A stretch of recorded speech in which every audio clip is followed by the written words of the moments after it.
Your thumb floats above the stop loss like it's a detonator. 5 one-minute candlesticks have stabbed the same level without closing through it. The spread widens.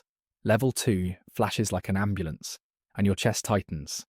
You whisper the same harmless lie you always whisper. Just a little more room. Your cursor grabs the line on TradingView, drags it a few ticks lower, and the instant you release the mouse, price kisses that new stop by a cent and launches. The reversal you mapped in pre-market plays out without you. On the chart, your levels were right. In the moment, your biology overruled them. You didn't defend the position, you defended a feeling. And that feeling convinced you that moving the stop was tactical, smart, what pros do in volatility. But pros don't rescue trades, they rescue plans.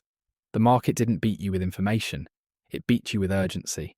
Right before the reversal, your mind narrowed to a single goal. Avoid pain now. The cost? More pain later. A hidden tax you keep paying day after day, tick after tick, every time your finger edits the line that was supposed to edit you. You think you're protecting a position. You're actually protecting a belief. Mark Douglas taught that we don't trade markets. We trade our beliefs about uncertainty and probability. Uncertainty is an emotional event. When price hovers near your exit, your body reads proximity like danger.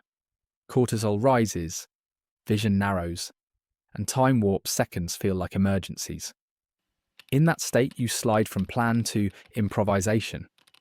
The disciplined trader calls this the conflict between the need to be right and the need to follow rules. When the amygdala takes the wheel, right wins and rules vanish. Steenbarger would call it state dependence. Under stress, you access the behaviours you practiced while stressed, usually moving stops, cancelling orders, averaging down, or switching timeframes to justify staying in. The negotiation always sounds rational. They're sweeping stops. Liquidity is thin. I'll use a mental exit. You tell yourself the market is hunting you. And maybe it is, but the deeper hunt is internal. You crave the dopamine hit of watching the position turn back green. You fear the shame if you're stopped, and then it runs. Behavioural finance labels pile up. Loss aversion, confirmation bias, sunk cost fallacy, social proof from chat rooms that swear market makers live under your trend line. Trading Psychology 2.0 explains how our attention economy weaponizes these biases. Streams, rooms, and feeds amplify mirror neurons, so someone else's panic becomes your plan. You widen the stop to postpone the loss, but postponing rarely reduces it. Most traders lose money not because their setups are awful, but because their exits are emotional. Then there's pattern seeking in noise. Your eyes hallucinate micro double bottoms where there are only wicks. Your brain stitches one tick bounces into proof the level is holding, and it edits out the variable that matters, randomness. Trading in the zone insists you think in probabilities, not certainties. A perfect-looking setup still has a distribution of outcomes, yet your belief demands that this trade work because it looks perfect. That belief clashes with tick-by-tick reality, and the fastest way to relieve the conflict is to grant a little more room. In that moment, you stop running a system and start running from a feeling.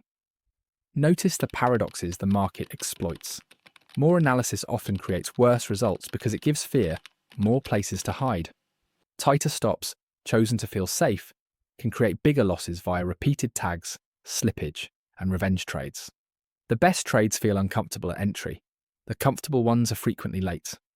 And the cruelest one, perfect setups fail more often than you think, while ugly ones sometimes print clean runners. When you move the stop, you're not improving a trade, you're delaying a decision, and delayed decisions compound into drawdowns. Here's the costly pattern in high definition. You go long on a pullback to prior resistance turn support. The 5-minute shows higher lows, anchored VWAP holds, RSI stays above 40, order flow is neutral.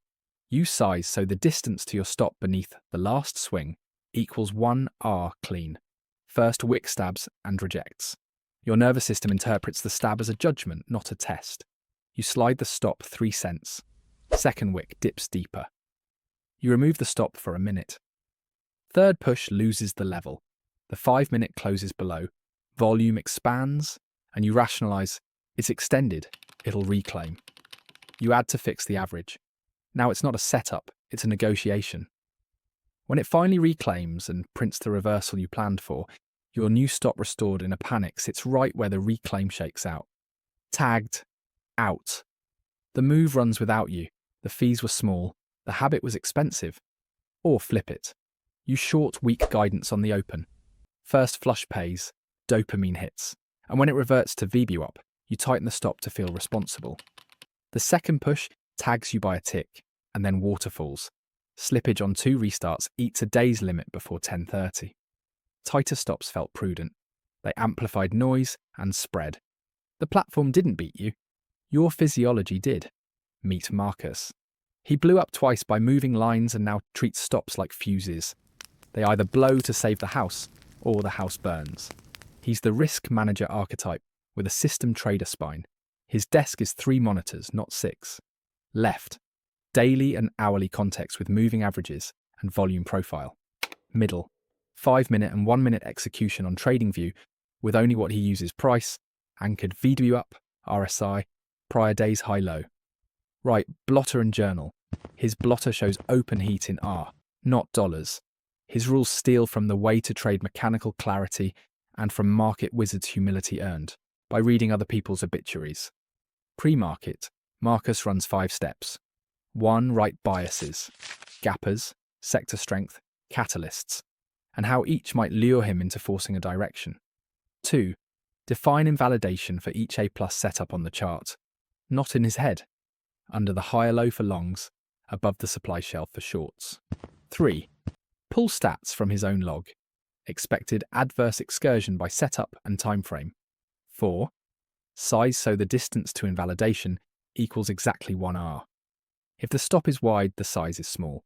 5. Pre-build OCO brackets so the stop is server-side from the first fill. He calls it seatbelts before speed. During the session, he manages chemistry. 2 alarms labelled CO2 flush prompt 90 seconds of slow nasal breathing, with long exhales, that dampens adrenaline and anchors decisions to breaths. He names sensations out loud: cortisol spike, dopamine craving to create distance. He runs a stop-touch protocol. If price touches his stop intrabar and bounces, he does nothing until the bar closes. If the close confirms, he's out, no edits. He allows exactly 1 re-entry if structure remains intact on the higher time frame, and only with the same risk.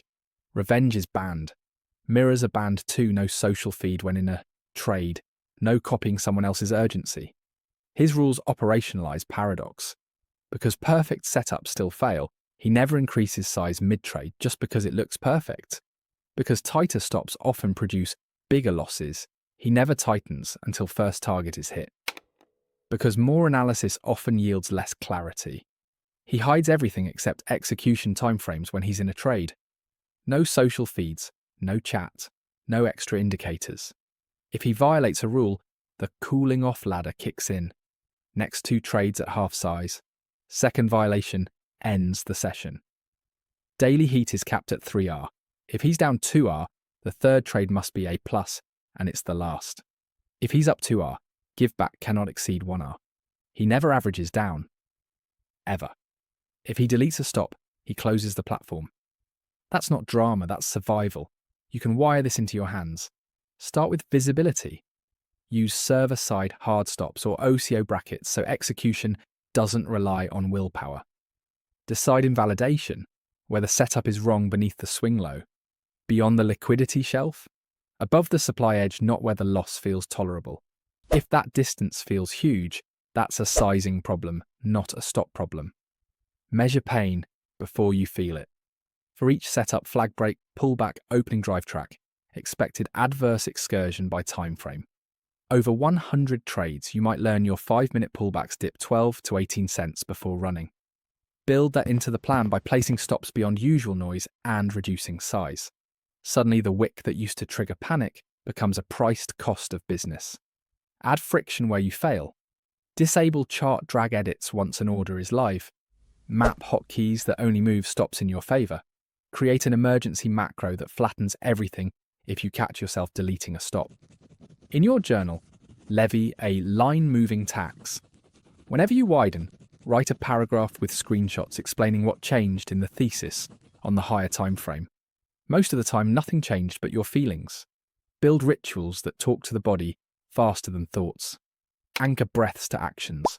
1 deep exhale before entries, 2 before exits, 3 before any stop decision. Stand up after any stop tag. Movement bleeds adrenaline.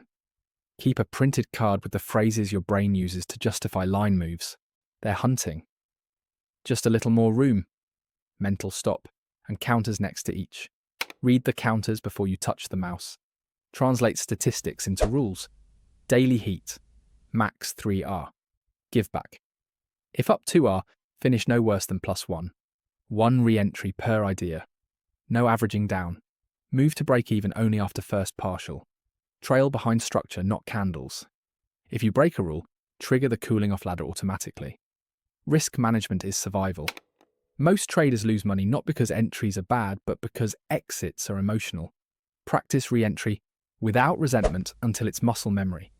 The market's favourite trick is tagging the correct stop before launching. Accept it. The answer isn't to widen next time. It's to take the stop cleanly and execute the next signal cleanly. Past patterns don't guarantee future results, but your behaviour will determine whether any edge survives long enough to express itself. Picture the next session. Fewer, clearer lines. 1 sticky note. If the stop goes, the idea goes. The open is loud, you're quiet. First setup triggers. The bracket is already in. The stop sits where the idea dies, not where your ego lives. A lower wick slices the level and springs. Your hands don't move. The 5-minute closes back above. You're still in. It runs to target. You partial and slide the stop to structure. Later, a fake out tags you and rips. The old urge to chase surges, you let it pass. You wait for the if then, high or low, reclaim, trigger. 1 clean re-entry, same 1R. You ride what the market offers. Green tempts, overtrading. The give back rule says no. Red tempts widening, the cooling off ladder protects tomorrow. You close at daily heat, green or red. Quick journal. Fewer edits, fewer negotiations. The line stayed. P&L becomes a staircase. This is education, not financial advice. Trading is risky. Most traders lose money. Past patterns don't guarantee the future. Risk management is survival. The stop is not a cage, it's a fuse. Let it blow and take the next trade with a steadier hand. Keep your line still.